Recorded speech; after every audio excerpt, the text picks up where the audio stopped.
हरे कृष्णा, जय श्री हरि। ओम नमः शिवाय। प्रिय भक्तजनों, आज बृहस्पतिवार के दिन आप बृहस्पति देव की बड़ी ही दुर्लभ कथा सुनेंगे। इस कथा को सुनने से भक्तों की सभी मनोकामनाएं भगवान बृहस्पति देव की कृपा से पूर्ण हो जाती हैं। तो आइए बड़ी ही श्रद्धा और प्रसन्न चित्त मन से इस कथा को सुनते हैं। भारतवर्ष में एक प्रतापी और दानी राजा राज्य करता था। वह नित्य गरीबों और ब्राह्मणों की सहायता करता था। यह बात उसकी रानी को अच्छी नहीं लगती थी। वह न ही गरीबों को दान देती, न ही भगवान का पूजन करती थी और राजा को भी दान देने से मना किया करती थी। एक दिन राजा शिकार खेलने वन को गए हुए थे, तो रानी महल में अकेली थी। उसी समय बृहस्पति देव साधु वेश में राजा के महल में भिक्षा लेने के लिए गए और भिक्षा मांगी, तो रानी ने भिक्षा देने से इनकार कर दिया और कहा, हे साधु महाराज, मैं तो दान पुण्य से तंग आ गई हूँ। मेरा पति सारा धन लुटाते रहते हैं। मेरी इच्छा है कि हमारा धन नष्ट हो जाए, फिर न रहेगा बांस, न बजेगी बांसुरी। साधु ने कहा, देवी तुम तो बड़ी विचित्र हो। धन संतान तो सभी चाहते हैं, पुत्र और लक्ष्मी तो पापी के घर भी होने चाहिए। यदि तुम्हारे पास अधिक धन है तो भूखों को भोजन दो, प्यासों के लिए प्याऊ बनवाओ, मुसाफिरों के लिए धर्मशालाएं खुलवाओ। जो निर्धन अपनी कुंवारी कन्याओं का विवाह नहीं कर सकते, उनका विवाह करा दो। ऐसे और कई काम हैं जिनके करने से तुम्हारा यश लोक और परलोक में फैलेगा। परंतु रानी पर उपदेश का कोई प्रभाव नहीं पड़ा। वह बोली, महाराज आप मुझे कुछ न समझाएं, मैं ऐसा धन नहीं चाहती जो हर जगह बांटती फिरूं। साधु ने उत्तर दिया, यदि तुम्हारी ऐसी इच्छा है तो तथास्तु। तुम ऐसा करना कि बृहस्पतिवार को घर लीपकर पीली मिट्टी से अपना सिर धोकर स्नान करना, भट्टी चढ़ाकर कपड़े धोना। ऐसा करने से आपका सारा धन नष्ट हो जाएगा। इतना कहकर वह साधु महाराज वहाँ से आलोक हो गए और साधु के अनुसार कही बातों को पूरा करते हुए रानी को केवल 3 बृहस्पतिवार ही बीते थे कि उसकी समस्त धन संपत्ति नष्ट हो गई। भोजन के लिए राजा का परिवार तरसने लगा। तब एक दिन राजा ने रानी से बोला कि हे रानी, तुम यहीं रहो, मैं दूसरे देश को जाता हूँ, क्योंकि यहाँ पर सभी लोग मुझे जानते हैं, इसलिए मैं कोई छोटा कार्य नहीं कर सकता। ऐसा कहकर राजा परदेश चला गया। वहाँ वह जंगल से लकड़ी काट कर लाता और शहर में बेचता था। इस तरह वह अपना जीवन व्यतीत करने लगा। इधर राजा के परदेश जाते ही रानी और दासी दुखी रहने लगी। एक बार जब रानी और दासी को 7 दिन तक बिना भोजन के रहना पड़ा, तो रानी ने अपनी दासी से कहा, हे दासी, पास ही के नगर में मेरी बहन रहती है, वह बड़ी धनवान है। तू उसके पास जा और कुछ लेकर आ, ताकि थोड़ा बहुत गुजार बसर हो सके। रानी दासी की बहन के पास गई। उस दिन गुरुवार था और रानी की बहन उस समय बृहस्पतिवार व्रत की कथा सुन रही थी। दासी ने रानी की बहन को अपनी रानी का संदेश दिया, लेकिन रानी की बड़ी बहन ने कोई उत्तर नहीं दिया। जब दासी को रानी की बहन से कोई उत्तर नहीं मिला, तो वह बहुत दुखी हुई और उसे क्रोध भी आया। दासी ने वापस आकर रानी को सारी बात बता दी। सुनकर रानी ने अपने भाग्य को कोसा। उधर रानी की बहन ने सोचा कि मेरी बहन की दासी आई थी, परंतु मैं उससे नहीं बोली, इससे वह बहुत दुखी हुई होगी। कथा सुनकर और पूजन समाप्त करके वह अपनी बहन के घर आई और कहने लगी, हे बहन, मैं बृहस्पतिवार का व्रत कर रही थी, तुम्हारी दासी मेरे घर आई थी, परंतु जब तक कथा होती है तब तक न तो उठते हैं और न ही बोलते हैं, इसलिए मैं नहीं बोली। कहो दासी क्यों गई थी? रानी बोली, बहन तुमसे क्या छिपाऊं, हमारे घर में खाने तक को अनाज नहीं था। ऐसा कहते कहते रानी की आंखें भर आई। उसने दासी समेत पिछले 7 दिनों से भूखे रहने तक की बात अपनी बहन को विस्तार पूर्वक सुना दी। रानी की बहन बोली, देखो बहन, भगवान बृहस्पति सबकी मनोकामना को पूर्ण करते हैं। देखो शायद तुम्हारे घर में अनाज रखा हो। पहले तो रानी को विश्वास नहीं हुआ, पर बहन के आग्रह करने पर उसने अपनी दासी को अंदर भेजा तो उसे सचमुच अनाज से भरा एक घड़ा मिल गया। यह देखकर दासी को बड़ी हैरानी हुई। दासी रानी से कहने लगी, हे रानी, जब हमको भोजन नहीं मिलता तो हम व्रत ही तो करते हैं, इसलिए क्यों न इनसे व्रत और कथा की विधि पूछ ली जाए ताकि हम भी व्रत कर सकें। तब रानी ने अपनी बहन से बृहस्पतिवार व्रत के बारे में पूछा। उसकी बहन ने बताया, बृहस्पतिवार के व्रत में चने की दाल और मुनक्का से विष्णु भगवान का केले की जड़ में पूजन करें तथा दीपक जलाएं, व्रत कथा सुने और पीला भोजन ही करें। इससे बृहस्पति देव प्रसन्न होते हैं। और व्रत और पूजन विधि बताकर रानी की बहन अपने घर को लौट गई। 7 दिन के बाद जब गुरुवार आया तो रानी और दासी ने व्रत रखा। घुड़साल में जाकर चना और गुड़ लेकर आई, फिर उससे केले की जड़ तथा विष्णु भगवान का पूजन किया। अब पीला भोजन कहाँ से आए, इस बात को लेकर दोनों बहुत दुखी थी। क्योंकि उन्होंने व्रत रखा था, इसलिए बृहस्पति देव उनसे प्रसन्न थे। इसलिए वे एक साधारण व्यक्ति का रूप धारण करके 2 थालों में सुंदर पीला भोजन दासी को दे गए। भोजन पाकर दासी बहुत प्रसन्न हुई और फिर रानी के साथ मिलकर भोजन ग्रहण किया। उसके बाद वे सभी गुरुवार को व्रत और पूजन करने लगी। बृहस्पति भगवान की कृपा से उनके पास फिर से धन संपत्ति आ गई, परंतु रानी फिर से पहले की तरह आलस्य करने लगी। तब दासी बोली, देखो रानी, तुम पहले भी इस प्रकार आलस्य करती थी, तुम्हें धन रखने में कष्ट होता था, इस कारण सभी धन नष्ट हो गया, और अब जब भगवान बृहस्पति की कृपा से धन मिला है तो तुम्हें फिर से आलस्य होता है। रानी को समझाते हुए दासी कहती है कि बड़ी मुसीबतों के बाद हमने यह धन पाया है, इसलिए हमें दान पुण्य करना चाहिए, भूखे मनुष्यों को भोजन कराना चाहिए और धन को शुभ कार्यों में खर्च करना चाहिए, जिससे तुम्हारे कुल का यश बढ़ेगा, स्वर्ग की प्राप्ति होगी और पितृ प्रसन्न होंगे। दासी की बात मानकर रानी अपना धन शुभ कार्यों में खर्च करने लगी, जिससे पूरे नगर में उसका यश फैलने लगा। उधर एक दिन राजा दुखी होकर जंगल में एक पेड़ के नीचे आसन जमाकर बैठ गया। वह अपनी दशा को याद करके व्याकुल होने लगा। बृहस्पतिवार का दिन था। एकाएक उसने देखा कि निर्जन वन में एक साधु प्रकट हुए। वह साधु वेश में स्वयं बृहस्पति देवता थे। लकड़हारे के सामने आकर बोले, हे लकड़हारे, इस सुनसान जंगल में तू इतना चिंता मग्न क्यों बैठा है? लकड़हारे ने दोनों हाथ जोड़कर प्रणाम किया और उत्तर दिया, महात्मा जी, आप सब कुछ जानते हैं, मैं क्या कहूँ। यह कहकर रोने लगा और साधु को अपनी आत्म कथा सुनाई। महात्मा जी ने कहा, तुम्हारी स्त्री ने बृहस्पतिवार के दिन बृहस्पति भगवान का निरादर किया है, जिसके कारण रुष्ट होकर उन्होंने तुम्हारी यह दशा कर दी। अब तुम चिंता को दूर करके मेरे कहने पर चलो तो तुम्हारे सब कष्ट दूर हो जाएंगे और भगवान पहले से भी अधिक संपत्ति देंगे। तुम बृहस्पति के दिन कथा किया करो, 2 पैसे के चने मुनक्का लाकर उसका प्रसाद बनाओ और शुद्ध जल से लोटे में शक्कर मिलाकर अमृत तैयार करो। कथा के पश्चात अपने सारे परिवार और सुनने वाले प्रेमियों में अमृत व प्रसाद को बांटकर खुद भी ग्रहण करो। ऐसा करने से भगवान तुम्हारी सब मनोकामनाएं पूरी करेंगे। साधु के ऐसे वचन सुनकर लकड़हारा बोला, हे प्रभु, मुझे लकड़ी बेचकर इतना पैसा नहीं मिलता जिससे भोजन के उपरांत कुछ बचा सकूं। मैंने रात्रि में अपनी स्त्री को व्याकुल देखा है, मेरे पास कुछ भी नहीं जिससे मैं उसकी खबर मंगा सकूं। और फिर मैं बृहस्पति देव की क्या कहानी सुनूं? मुझको तो कुछ भी मालूम नहीं है। साधु ने कहा, हे लकड़हारी, तुम किसी बात की चिंता मत करो। बृहस्पतिवार के दिन तुम रोजाना की तरह लकड़ियाँ लेकर शहर को जाओ। तुमको रोज से दुगना धन प्राप्त होगा, जिससे तुम भली भांति भोजन कर लोगे और बृहस्पति देव की पूजा का सामान भी आ जाएगा। बृहस्पति देव की कथा इस प्रकार है, सुनो। प्राचीन काल में एक ब्राह्मण रहता था। वह बहुत निर्धन था। उसकी कोई संतान नहीं थी। उसकी स्त्री बहुत मलिनता के साथ रहती थी। वह स्नान नहीं करती, किसी देवता का पूजन नहीं करती। इससे ब्राह्मण देवता बड़े दुखी थे। बेचारे बहुत कुछ कहते थे, किंतु उसका कुछ परिणाम नहीं निकला। भगवान की कृपा से ब्राह्मण की स्त्री के कन्या रूपी रत्न पैदा हुआ।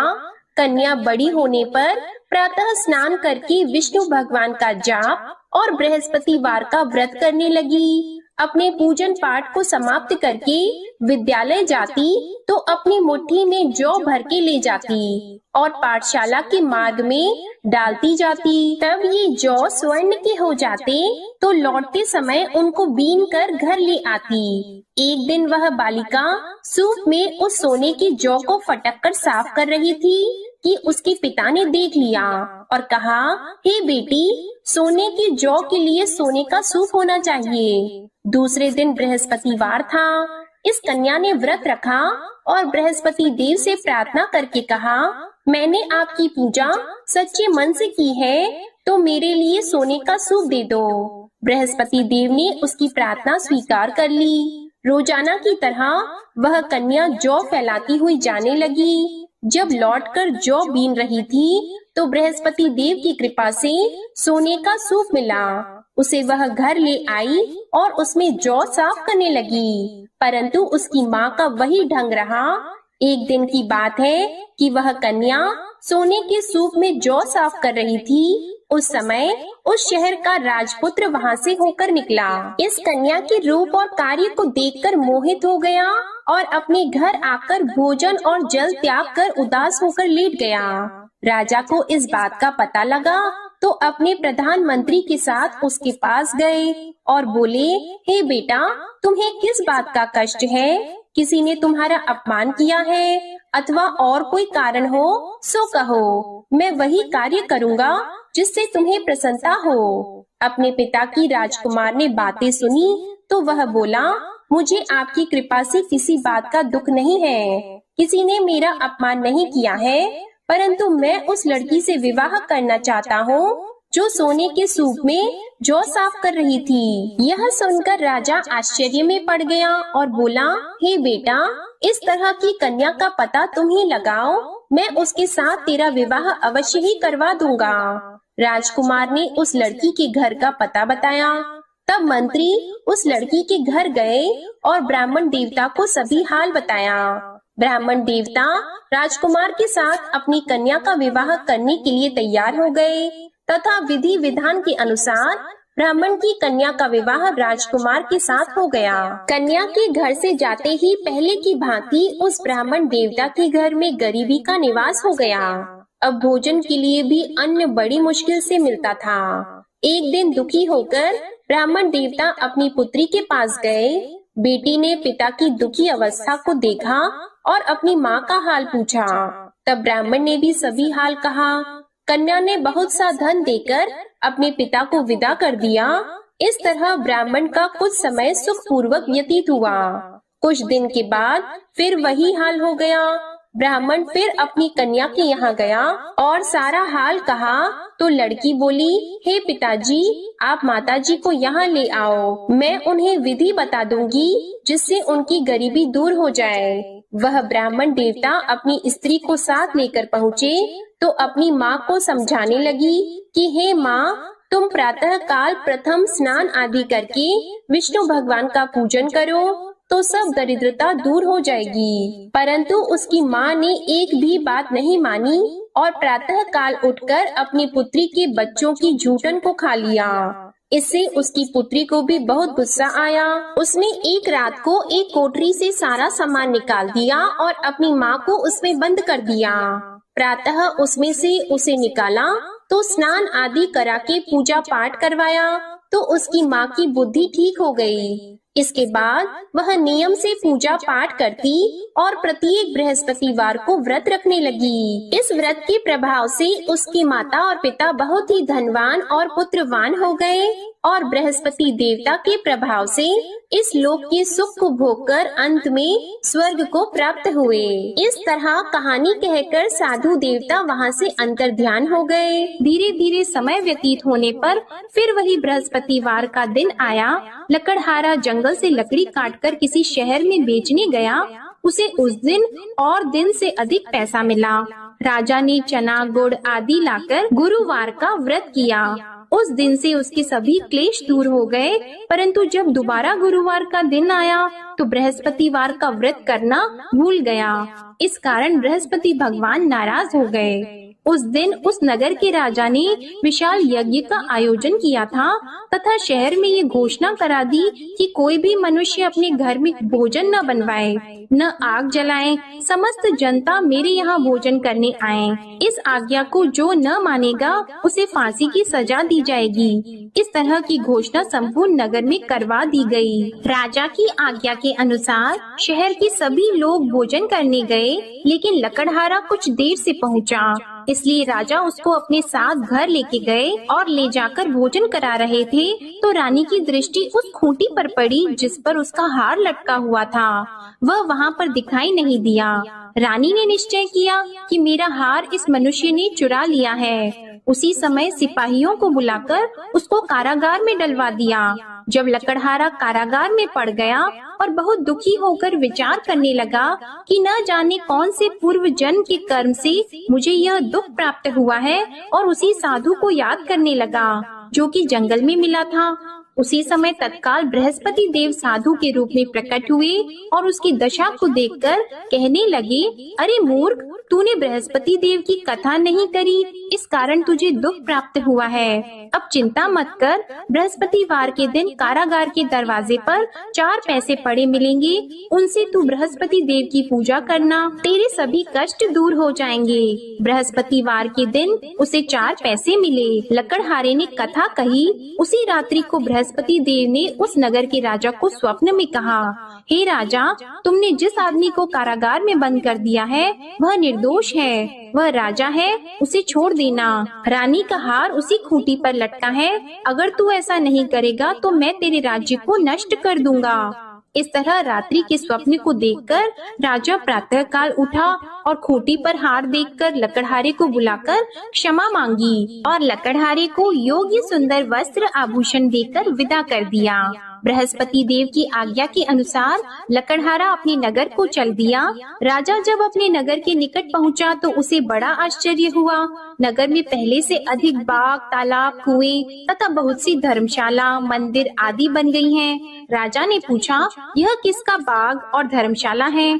तब नगर के सब लोग कहने लगे, यह सब रानी और बंदी के हैं। तो राजा को आश्चर्य हुआ और गुस्सा भी आया। जब रानी ने यह खबर सुनी कि राजा आ रहे हैं तो उन्होंने दासी से कहा, हे दासी, देख राजा हमको कितनी बुरी हालत में छोड़ गए थे, हमारी ऐसी हालत देखकर वह लौट न जाएं, इसलिए तू दरवाजे पर खड़ी हो जा। आज्ञा के अनुसार दासी दरवाजे पर खड़ी हो गई। राजा आए तो उन्हें अपने साथ लेकर आई। तब राजा ने क्रोध करके अपनी रानी से पूछा कि यह धन तुम्हें कैसे प्राप्त हुआ है? तब उन्होंने कहा, हमें यह सब धन बृहस्पति देव के इस व्रत के प्रभाव से प्राप्त हुआ है। राजा ने निश्चय किया कि 7 रोज बाद तो सभी बृहस्पति देव का पूजन करते हैं, परंतु मैं प्रतिदिन दिन में 3 बार कहानी और रोज व्रत किया करूँगा। अब हर समय राजा के दुपट्टे में चने की दाल बंदी रहती और दिन में 3 बार कहानी कहते। एक रोज राजा ने विचार किया कि चलो अपनी बहन के यहाँ हो आवे। इस तरह निश्चय करके राजा घोड़े पर सवार होकर अपनी बहन के यहाँ को चलने लगा। मार्ग में उसने देखा कि कुछ आदमी एक मुर्दे को लिए जा रहे हैं। उन्हें रोककर राजा कहने लगा, अरे भाइयों, मेरी बृहस्पति देव की कथा सुन लो। वे बोले, लो हमारा तो आदमी मर गया है, इसको अपनी कथा की पड़ी है। परंतु कुछ आदमी बोले, अच्छा कहो, हम तुम्हारी कथा भी सुनेंगे। राजा ने दाल निकाली और जब कथा आधी हुई थी कि मुर्दा हिलने लग गया, और जब कथा समाप्त हो गई तो राम राम करके मनुष्य उठकर खड़ा हो गया। आगे मार्ग में उसे एक किसान खेत में हल चलाता मिला तो राजा ने उसे देखकर बोला, अरे भैया, तुम मेरी बृहस्पतिवार की कथा सुन लो।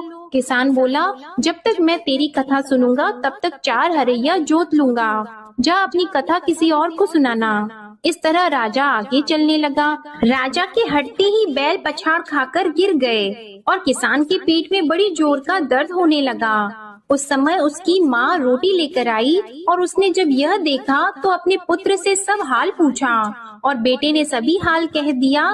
तो बुढ़िया दौड़ी दौड़ी उस घुड़सवार के पास गई और उससे बोली कि मैं तेरी कथा सुनूंगी, तू अपनी कथा मेरे खेत पर चलकर ही कहना। राजा ने बुढ़िया के खेत पर जाकर कथा कही, जिसके सुनते ही वह बैल उठकर खड़े हुए तथा किसान के पेट का दर्द भी बंद हो गया। राजा अपनी बहन के घर पहुंचा। बहन ने भाई की खूब मेहमानी की। दूसरे रोज प्रातः काल राजा जगा तो वह देखने लगा कि सब लोग भोजन कर रहे हैं। राजा ने अपनी बहन से कहा, ऐसा कोई मनुष्य है जिसने भोजन नहीं किया हो? मेरे बृहस्पतिवार की कथा सुन ले। बहन बोली, हे भैया, यह देश ऐसा है कि पहले यहाँ लोग भोजन करते हैं, बाद में अन्य काम करते हैं। अगर कोई पड़ोस में हो तो देख आऊं। वह ऐसा कहकर देखने चली गई, परंतु उसे कोई ऐसा व्यक्ति नहीं मिला जिसने भोजन न किया हो। अतः वह एक कुम्हार के घर गई जिसका लड़का बीमार था। उसे मालूम हुआ कि उनके यहाँ 3 रोज से किसी ने भोजन नहीं किया है। रानी ने अपने भाई की कथा सुनने के लिए कुम्हार से कहा। वह तैयार हो गया। राजा ने जाकर बृहस्पतिवार की कथा कही, जिसको सुनकर उसका लड़का ठीक हो गया। अब तो राजा की प्रशंसा होने लगी। एक रोज राजा ने अपनी बहन से कहा कि हे बहन, हम अपने घर को जाएंगे, तुम भी तैयार हो जाओ। राजा की बहन ने अपनी सास से कहा तो सास ने कहा, हाँ चली जा, परंतु अपने लड़कों को मत ले जाना, क्योंकि तेरे भाई की कोई औलाद नहीं है। बहन ने अपने भैया से कहा, हे भैया, मैं तो चलूंगी पर कोई बालक नहीं चलेगा। तो राजा बोला, जब कोई बालक नहीं चलेगा तब तुम ही क्या करोगी? बड़े दुखी मन से राजा अपने नगर को लौट आया।